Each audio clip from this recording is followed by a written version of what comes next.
One of our better first quarters all year.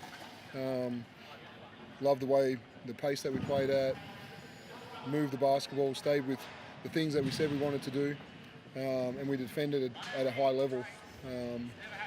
Would have loved to say we could do that for 4 quarters, but we didn't. We had our lulls in there, and I thought today, certainly if it had a similar feel coming out the third quarter and similar as in Sydney, and so forced to have a quick time out, but we were able to make a change, which was the pleasing part about today, that we didn't stay in ruts too long and we were able to get out of it. And I think, when our offense wasn't clicking, just the consistency of our defense today allowed us to get over the line. How valuable was the bench today? Not just Joe, but Shea and Stan. It seemed like that 30-odd points. Yeah, it's not often at 32-6 coming off the bench, obviously, without Tarico and Damian Martin, and their depth was a little bit squashed, but, trusted people who came in and did the right thing today, and, Joe was, real beneficiary of that today. He came in and did a great job at 2 positions, Barlow in some foul trouble, Sean in a little bit of foul trouble at different times, but yeah, took advantage of his opportunities. Shea Ili coming in doing his job.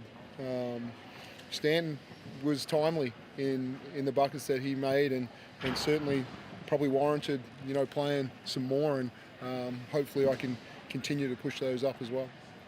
With how key, whether the team's able to be consistent or not, how key is having the bench producing like that going to be going forward, where you might need a bunch of contributions to get wins? Yeah, it's important. I think it just, I probably haven't done a great job of that all year, where if errors are being made by our starters, to really go trust our bench, and a couple of executions today, and I was tough on people for, if you can't see what I've drawn and execute it on the court, we're going to have to pull you out. And so it made a statement to everybody, and I think the bench sees that and they say, yep, if I get the job done, I'm going to get to stay out there, and I've got to stay with that.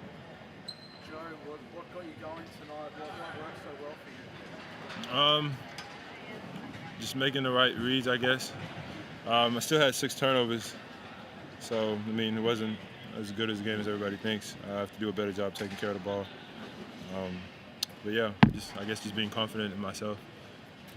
How much did the extra minutes mean to you? Like getting up to 26 minutes tonight, what did that mean to you? I wasn't really thinking about it in the moment in time. I was just trying to do what I could to help the team get a victory. Dean, was there any extra focus on being more selective with the shots tonight? They were taking their time and making sure that they were getting good shots up? Yeah, Perth have kind of slowed us down in a couple of games this year and made us play at a much slower pace than we wanted to. So certainly being able to push the basketball, and even though we had a few turnovers, kicking it ahead early on, they were positive turnovers for me, because we were trying to do the right thing. Our playbook has certainly shrunk, and so we're only playing off a limited amount of actions right now, but we're trying to make better reads out of those, and rather than trying to keep picking different actions, we're trying to stick with some more things, and just make sure that we complete the whole part of it. If that part's not open, this part, and then I feel like we're getting a little bit better at that as well. This time of year, does it feel like this good sort of what you've This team is one of the craziest teams I've ever coached in highs and lows, and so if we can turn this win into a high.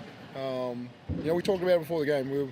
We were average at the start of the year, and we win 6 in a row, and then in case he gets injured, we go to Perth and we win a game maybe we shouldn't have won, but we did it easily. And so hopefully we just take a lot of confidence of some of the defense that we played today, and then look at the first quarter offensively, and can we repeat some of those for the rest of the year. Brisbane's massive, massive.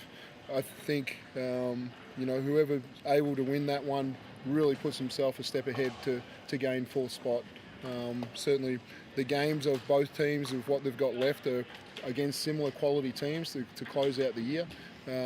So yeah, huge game for us.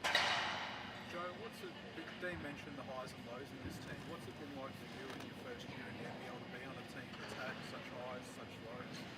I mean, obviously disappointing when you lose, but you really can't dwell on stuff like that. You just have to just try to get better from game to game and just try to execute as best as you can and try to get the win.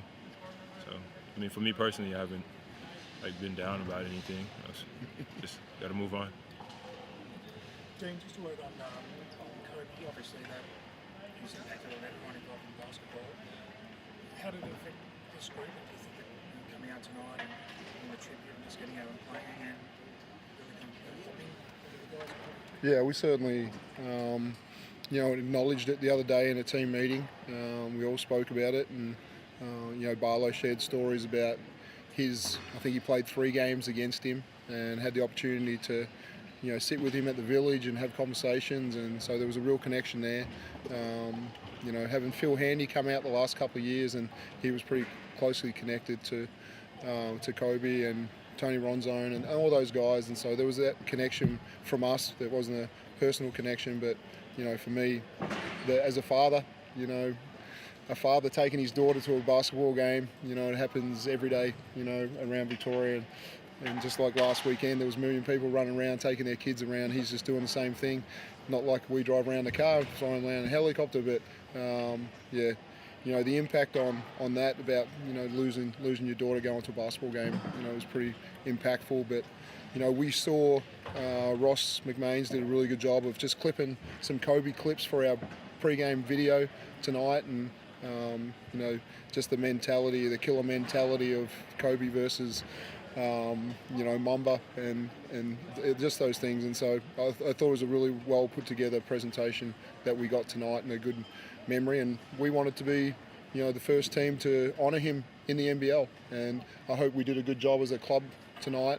I know our players all wore their little black bands and wrote different things on those to honour him. And I know Casey Prather wore his Lakers jersey around all day at home, but still wanted to do the right thing and wear his Melbourne United top today. But it's impacted everybody, and I'm sure it will for a long time.